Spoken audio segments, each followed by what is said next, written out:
Why is the quiet graveyard of human potential filled with people who worked exceptionally hard? If you look at the statistics of long-term failure in the United States, you'll find it isn't populated by the lazy or the unintelligent. It is populated by high achievers who spent decades running at full speed in the wrong direction. In 2026, the primary reason most people fail long-term is a fundamental structural flaw in their cognitive architecture. They are masters of the now, but blind to the, and then what? Most of us operate exclusively on a first-order thinking model. This is a survival mechanism, a mental shortcut that focuses on the immediate payoff. This decision fixes my problem today. On the surface, this feels like progress. You cut a cost, you close a quick deal, or you switch to a more comfortable routine. But every decision triggers a ripple effect. In complex systems, the first-order result is often the exact opposite of the second and third-order consequences. This is the outcome trap. What feels like a victory at minute 1 becomes a catastrophe at year 5. Consider a professional who decides to slash their unproductive hours, the time spent on deep research, networking, or mental model mastery, to focus entirely on billable tasks. A first-order consequence is an immediate spike in revenue. The person feels successful because the scoreboard says they are winning, but the second-order effect is the stagnation of their skill set and the erosion of their intellectual moat. By the third-order effect, they are commoditized, replaced by AI, and facing a total career collapse. They didn't fail because they stopped working. They failed because they ignored the ripple effects of their efficiency. This failure is often accelerated by the entropy trap in strategic planning. Entropy is the natural tendency for systems and beliefs to become increasingly complex and disorganized over time. Most people believe that the solution to a complex life is more information. However, in heavy-tailed environments like the 2026 economy, meaning multiplies faster than clarity. This is the eye-open-eye paradox. Information opens the door to more variables, and if those variables aren't anchored to fundamental truths, entropy rises. You aren't failing because you don't know enough. You are failing because you are drowning in noise that you've mistaken for strategy. Real strategy is not a list of goals. It is a series of difficult choices. Most long-term failures stem from a refusal to say no. We have been conditioned to believe that we can have it all if we just optimize our schedules. But first principles tell us that energy is finite. If you are targeting customer X, you are fundamentally deciding not to target customer Y. When you read the mission statements of failing individuals or companies, you find nothing but platitudes, vague, generic promises that everyone can agree with because no hard choices have been made. A strategy that doesn't make anyone upset is not a strategy. It is a prayer for luck. The first barrier to long-term success is the success trap. High achievers often fall into a cognitive loop where their default playbook, the one that got them to their current level, is exactly what prevents them from reaching the next.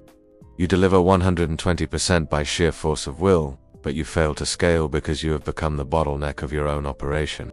You don't realize that while you're winning on the scoreboard today, you're building a system that is fundamentally unsustainable because it relies on your personal exhaustion rather than a structural model. This leads directly into the herd mentality bias. We are evolutionarily wired to value group information over private knowledge. In a competitive environment, we look at what the industry leaders are doing and we mimic them. We assume that if the majority is moving in one direction, that must be the path to safety. But in strategic philosophy, this is a fatal error. By the time a strategy becomes common practice, it has already been priced into the market. You aren't finding an edge. You're just competing for the scraps of a saturated red ocean. To break this cycle, you must identify your platitude traps. A platitude is a statement that sounds good but lacks the nerve. If your strategy is to provide value or be innovative, you haven't actually made a choice. True strategy requires you to decide what you are not going to do. Are you targeting customer A specifically at the expense of customer B? Are you choosing to be high cost and high quality rather than low cost and mass market? If your strategy doesn't make a specific segment of the market upset, it is not a strategy, it's just a list of hopes masquerading as an objective. This is where you must apply the and then what test. This is the heart of second-order thinking. While a first-order thinker sees a layoff as an immediate reduction in payroll expenses, a second-order thinker sees the long tail of that decision.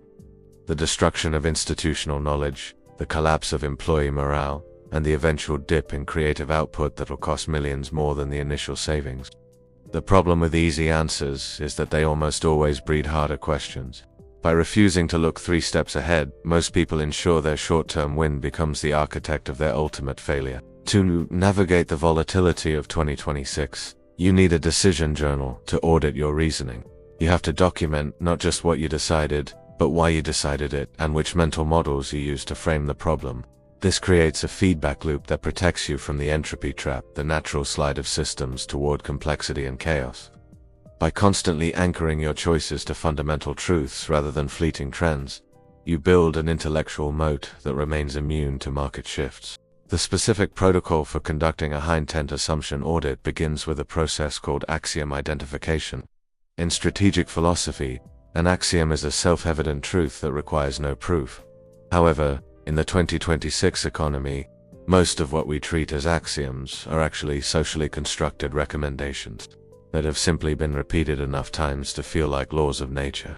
You must isolate the 3 things you are currently treating as absolute facts about your growth, such as the belief that you must be in a specific geographic location to network, or that a specific degree is the only path to credibility.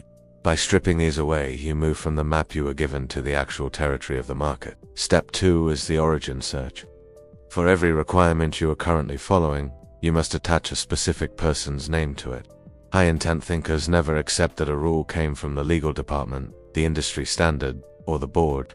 Musk's protocol is brutal. If a requirement does not have a real human attached to it, it is a ghost requirement. Once you find the person, you must challenge the logic. You aren't questioning their intelligence. You are questioning whether the truth they operated on 5 years ago is still irreducible today. If you cannot find a logical origin that holds up under modern data, the requirement must be deleted, not optimized. Step 3 involves the application of Cartesian doubt. You must temporarily adopt the position that every obstacle you perceive is an illusion created by false assumptions. This mental clearance allows you to identify the activation energy, the minimum effort required to trigger a massive nonlinear result. Most people fail because they spend all their energy fighting the friction of their own bad assumptions. By rebuilding your strategy from a base of indisputable facts, you find the path of least resistance that others cannot even see. This is how you transition from competing in a red ocean to owning a blue ocean. By completing this audit, you build a structural margin of safety into your life. While your competitors are busy making small, incremental improvements based on analogy, you are using first principles to invent a snowmobile while they are still arguing about the price of tires. This approach creates anti-fragility, where your business or career actually gains strength from the chaos and industry shifts that destroy those who are tethered to analogical thinking. You stop being a student of shared beliefs and start being the architect of your own reality. The root of long-term failure often lies in a fundamental category error, playing an infinite game with a finite mindset. In finite games like baseball or chess, the players are known, the rules are fixed, and the endpoint is clear. There are defined winners and losers. However, in business, politics, or life itself, the game is infinite. The players come and go, the rules are changeable, and there is no final buzzer. Most people fail because they are obsessed with winning a game that has no end, leading to quagmires and burnout when they realize that yesterday's triumph is just today's baseline. In the infinite game of 2026, there are no winners or losers, only those who are ahead and those who are behind. The only true failure is stopping play. Bankruptcies or career collapses aren't necessarily losses to a competitor. They are often the result of an individual or organization running out of the will and resources to continue playing. To avoid this, you must shift your focus from optimizing resources to cultivating capability. Instead of chasing quarterly targets or short-term validation, your strategic filter should be, does this move us closer to becoming the entity the next generation will need? Building a legacy that outlasts the current hype cycle requires what is known as a just cause, a vision for the future so worthwhile and compelling that you and your team are willing to sacrifice for it. A just cause is not a finite mission statement. It is a horizontal projection of your core why into an ongoing work in progress.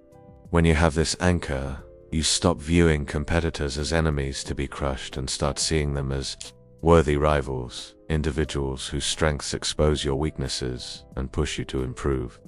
Success is then redefined from racking up achievements to ensuring significance and building a legacy that helps others find their own success. This infinite mindset requires existential flexibility, the ability to make a proactive, radical shift in your entire model to better advance your cause when circumstances change. It means being okay with the fact that in the long game, others may perform better than you at certain points in time. By prioritizing value-based decisions over immediate interests and fostering trust within your systems, you build an organization or a career that is resilient enough to thrive across generations. You stop sprinting toward a non-existent finish line and start designing for the marathon. If you are ready to stop playing the short game and start architecting a long-term reality, subscribe to High Intent. We are here to help you navigate the complexity of 2026 by anchoring your decisions in the frameworks used by the world's most enduring thinkers. The game of intelligence is infinite, and your edge lies in your ability to keep playing when everyone else has run out of will. Join us as we build the strategic blueprints for elite thinking. This has been the roadmap to why most people fail and how you can ensure you are one of the few who don't. Your intellectual edge starts here.